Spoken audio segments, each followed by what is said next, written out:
back, back, back, back,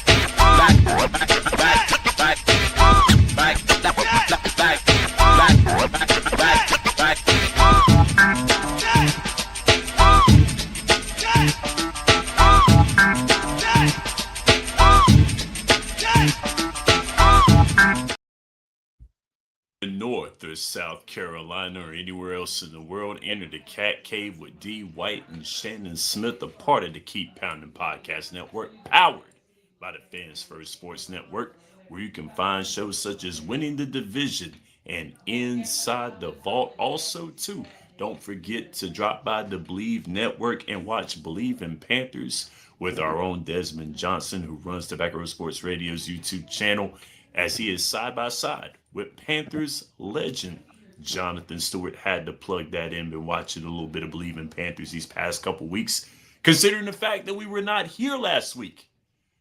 We're going to make up for it with this episode right here. Of course, you are joining us in the Cat Cave. I am Shannon Smith, a.k.a. Podcast Smitty, holding down Western North Carolina with the beast from the Northeast North Carolina, D. White. My brother, how you doing? Doing pretty good, man. Can't complain. Got some good news this week. So that means we got something to talk about. So I'm good. Definitely. Now, of course, we missed last week. Pretty dismal game last week. 2 weeks ago. I'm sorry, we missed 2 weeks ago. Pretty dismal game 2 weeks ago where we traveled to Foxborough. Went home with a bad loss there, 42-13 to the New England Patriots. But that was 2 weeks ago. Had to go back and face the AFC East one more time. Gonna take on the Miami Dolphins. What a game that was. It looked a little bit grim in the first half. But then the Carolina Panthers coming back 17 points down and got the win 27-24. Now, before we get into that game, want to talk about, a little 2 weeks ago, the mind frame. I'm not going to talk about the game, but we're going to talk about the mind frame. So, one thing that I was thinking of when I was watching the New England Patriots game, sadly, it was a rough one. Knowing that we would have to go and face a Miami Dolphins team that was kind of licking their wounds, no Tyreek Hill.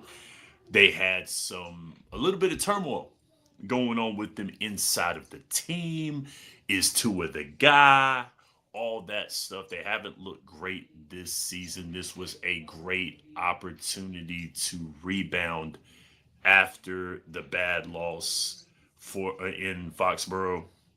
Was on the road, got to come back home, rethink some things, go over what worked and what didn't.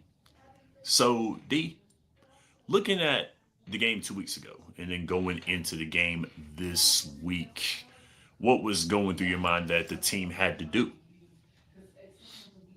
Last week, one of my keys were, if I'm the Patriots, I'm going to attack the linebackers, and that's exactly what they did.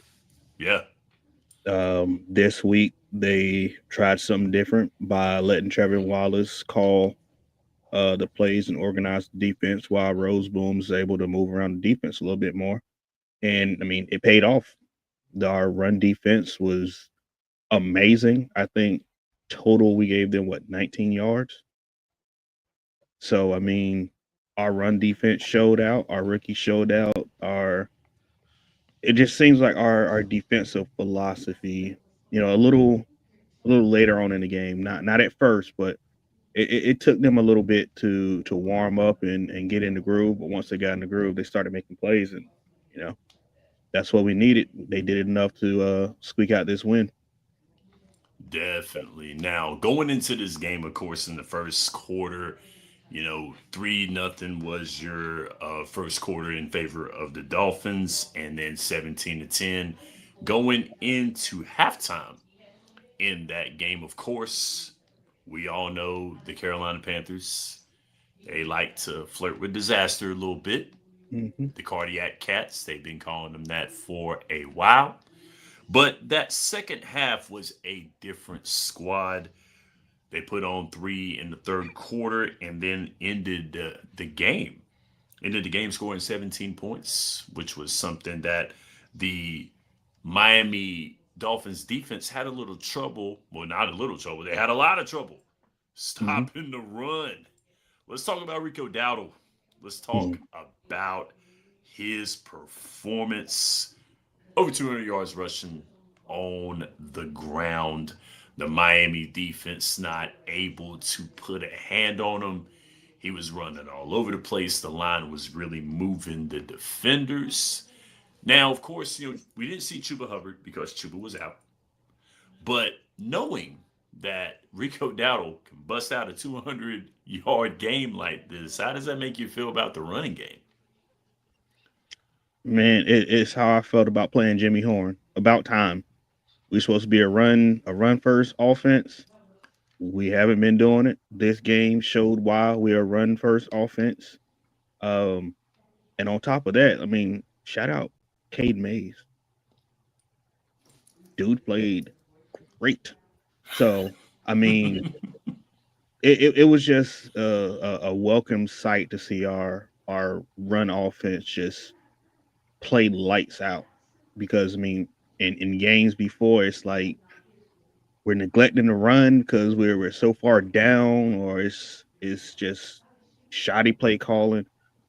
This game with this offensive line seemed like they were just moving everybody, and Rico was just getting in all those empty spaces, making moves, breaking tackles. Just it was amazing. Definitely, it was a sight to see.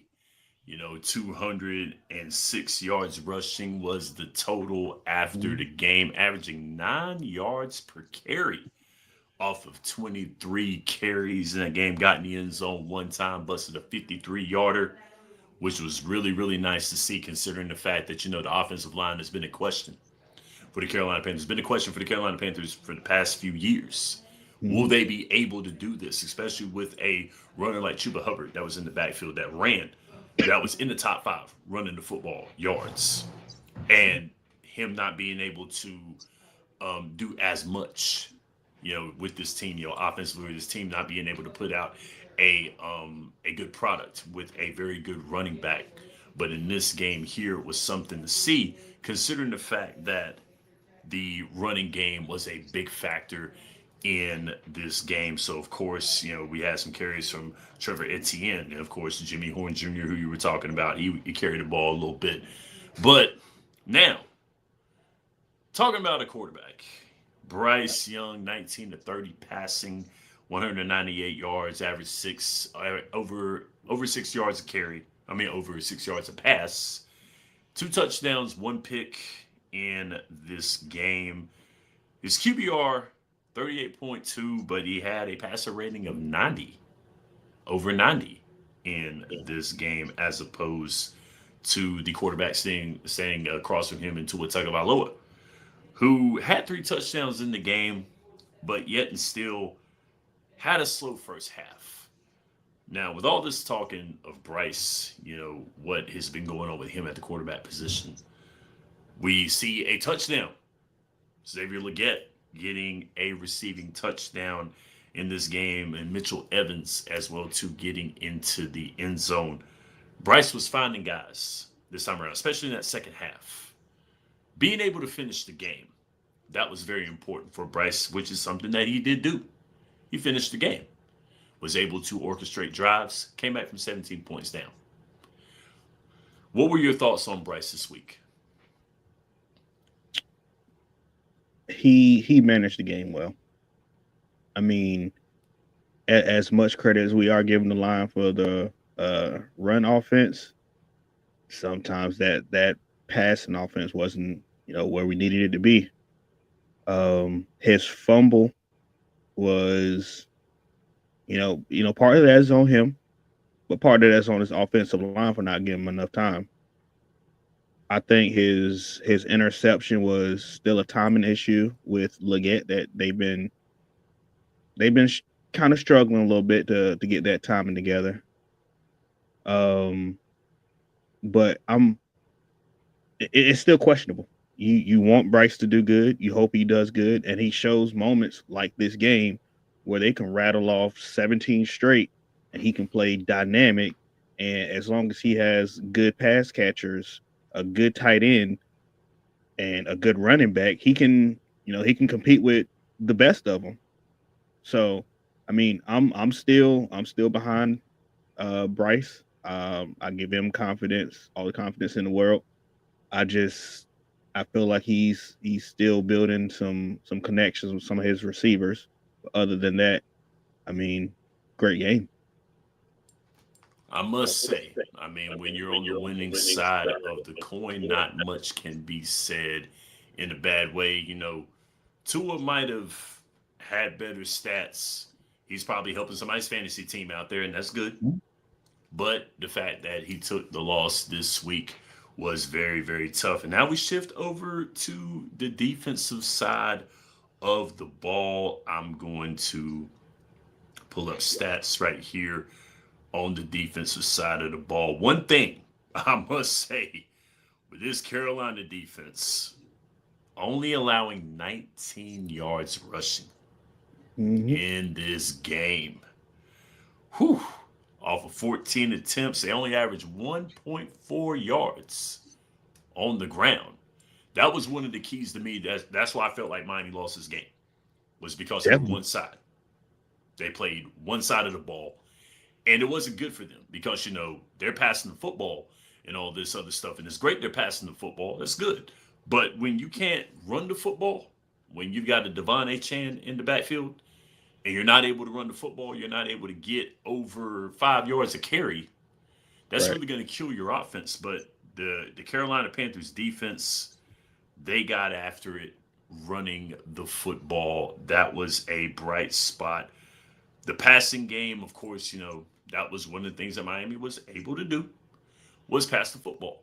But when you limit one side of the offense, that's a big thing, don't you think? Definitely. I mean, that's why you pay your top cornerback almost 100 mil. One whole side of the field is shut down.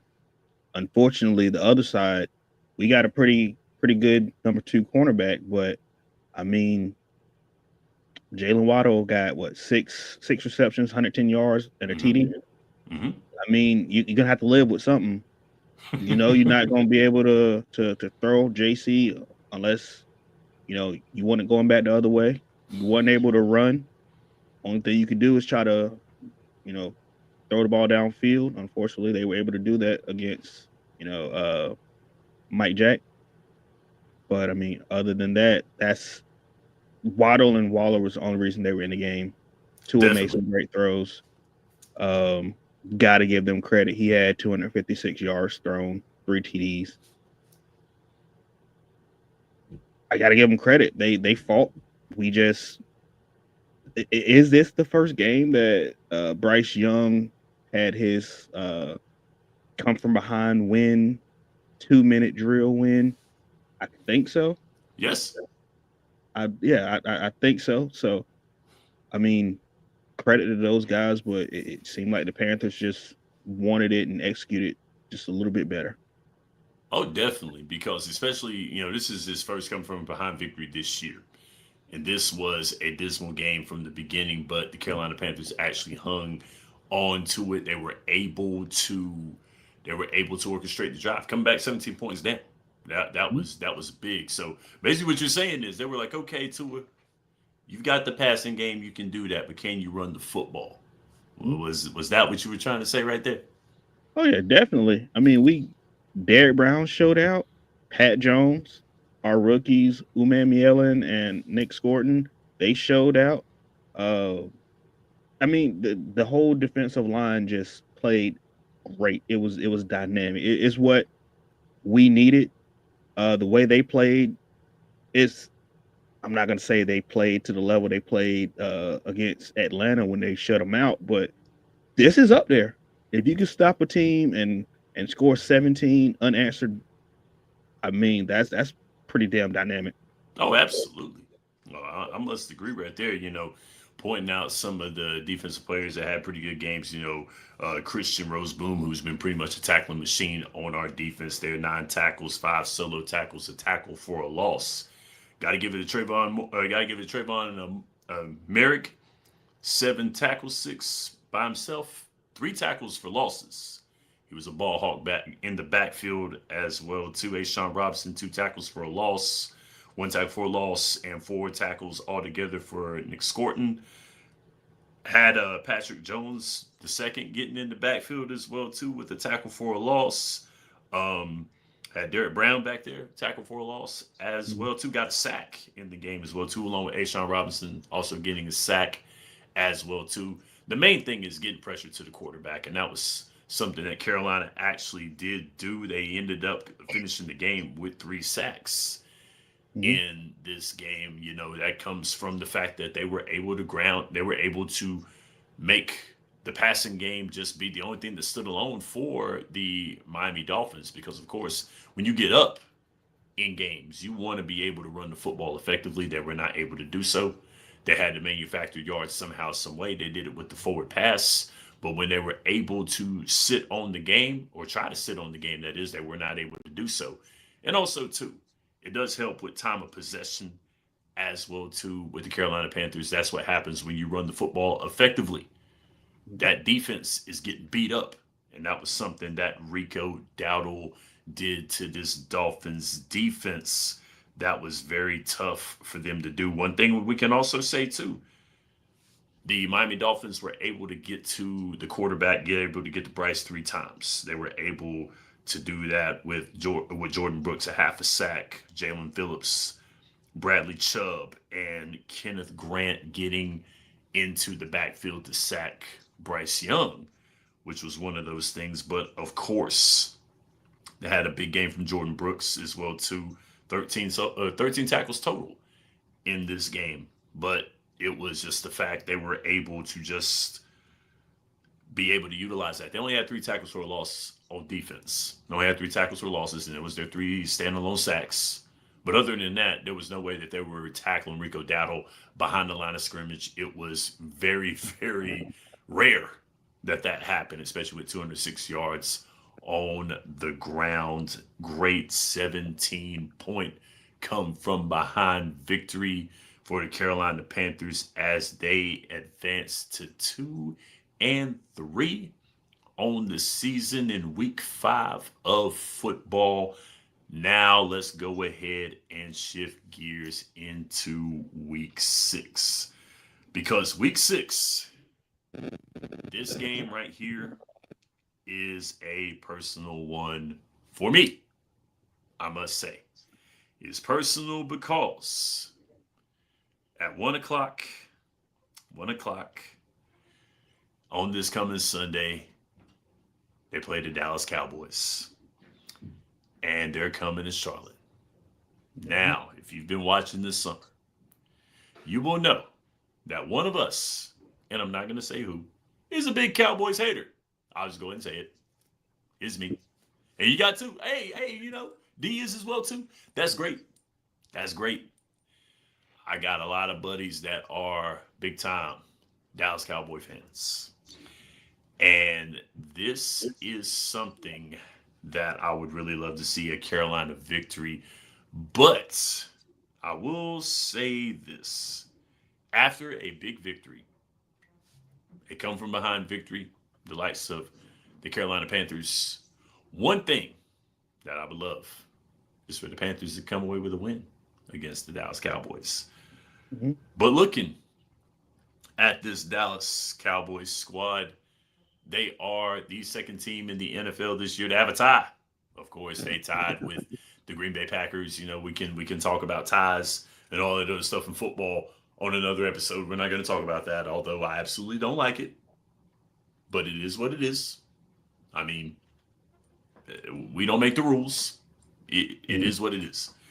But the Dallas Cowboys 2-1 up against the Carolina Panthers, who are 2-3. They are coming in to Bank of America Stadium at 1 o'clock. Not really giving us a lot of love in this game. They're really not. Of course, coming into it, Dak Prescott, who is impressed this year with over 1,300 yards passing coming into this game. 10 touchdowns, 3 picks. In this game, a resurgence in the running game. Javante Williams, a resurgence in the running game for them, but they are going without their receiver CD Lamb, who is out for a few more weeks. Don't know when his return will be, but George Pickens has stepped in as a pretty decent number one Mhm. again, for this squad here. Not sure about if Houston is going to play on the defense here. He's questionable for the game. And Murray Jr. with 35 tackles as a whole for this Dallas Cowboys squad. So going into this game right here, D, what is something that this Dallas Cowboys offense does very, very well that could present a problem for the Carolina Panthers? They have a decent defense, kind of shoddy at times, but they have enough players to where if they make mistakes, they can correct it. They don't have a problem uh, making adjustments during the game. And again, just like you mentioned, they have a dynamic wide receiver. George Pickens, he might be a fighter, but he's a damn good wide receiver. Yes. And I mean, as much as I have family, really close family, like uncles, great uncles that are Cowboy fans. They Mm. love the Cowboys. They've been trying to convert me for years. They have Dak Prescott. Now, whether you like him or not, he's still a dynamic quarterback. He can beat you with the throw, he can beat you with the run. You got to watch out for him. Their run game can use a little bit of work. They've always had one of the better offensive lines, but I believe they're a little banged up front right now. Hmm. But still, they're a dynamic team. They're 2-2-1, like you said. But let's not get it twisted. They tied with a Green Bay Packers team that is always projected to go to the playoffs. So giving them their flowers, giving them their credit, they're still a good team. If we want to win, we can't slack off. We can't have these back and forth games. We got to tighten up on these turnovers. We got to get this timing right. Um, hopefully, hopefully we get Jalen Coker back. That'll be great. But I mean, we we we got enough that we can make some noise. If we can get T Mac more than 6 receptions, if we can get Rico Dowdle going again, obviously he got a chip on his shoulder against the Cowboys. Love to hear it. North Carolina boy, let's get it. Do what you can.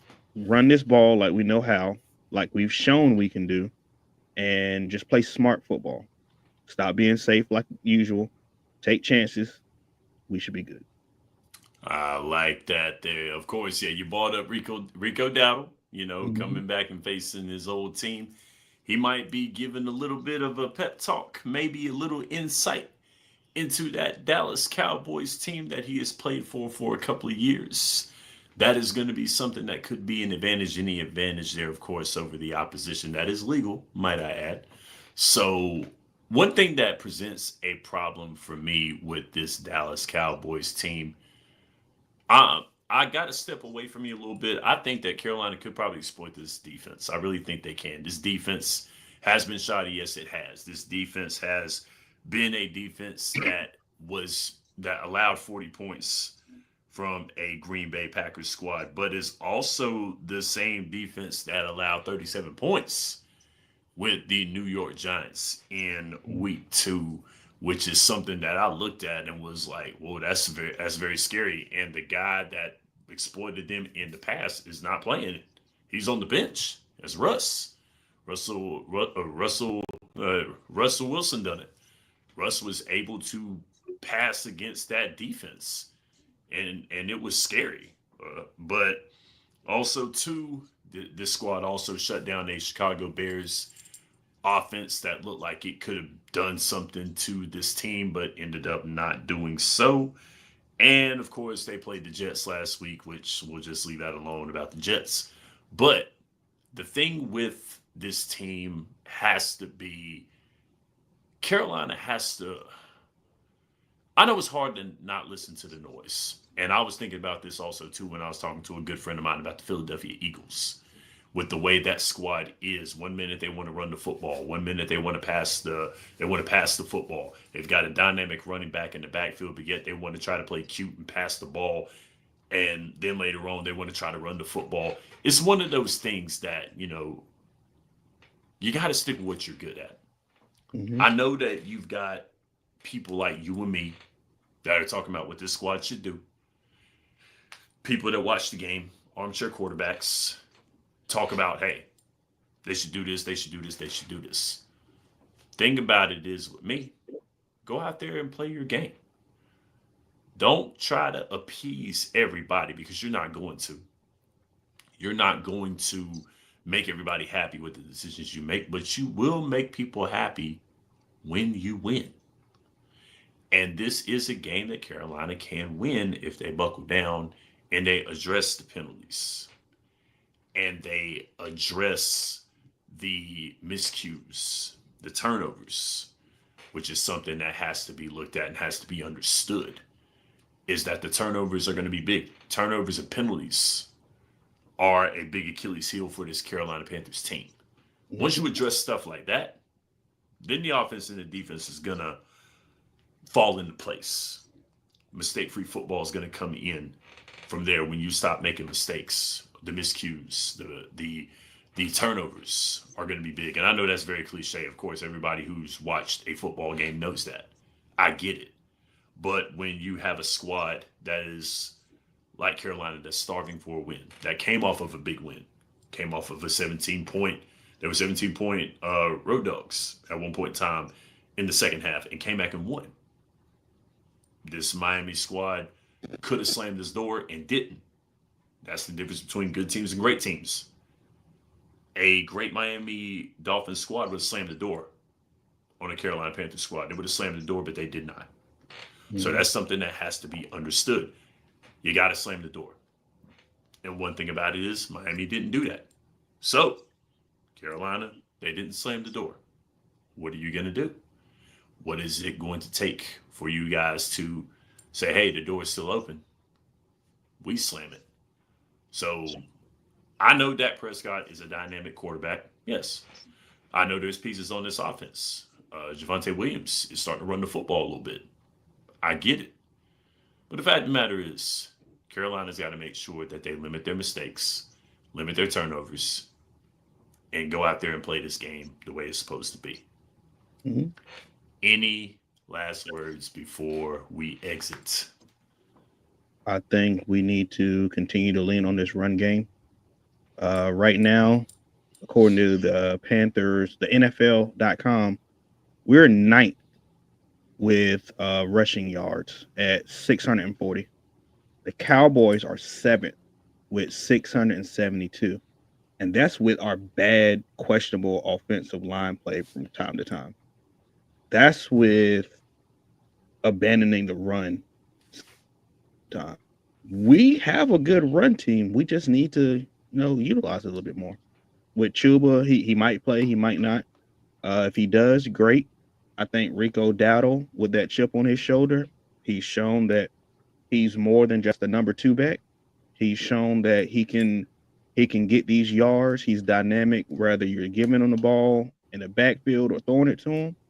I think we need to utilize him.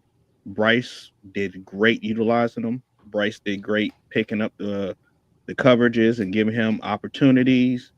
Canales, same, did great giving him opportunities and play calls. Our defensive line did great giving them alleys to run through. Lean on that. Let's do this. Let's utilize the fact that they're not 100% on defense and they have even more of a shoddy defense than we do, at least at this moment. So that's what I'm looking for. That's what I'm hoping for. But we'll see. All right. So I like those words there. So, with that being said, we're going to end it on that note. Week 6, Carolina Panthers versus the Dallas Cowboys. 1 o'clock, the kickoff, Bank of America Stadium. Thank you so much for watching this week's episode. You may now exit the cat cave for more. We will be back on the Tobacco Road Sports Radio's YouTube channel and, of course, with the Fans First Sports Network. For D. White, I'm Shannon Smith. Let's go Panthers. Keep pounding.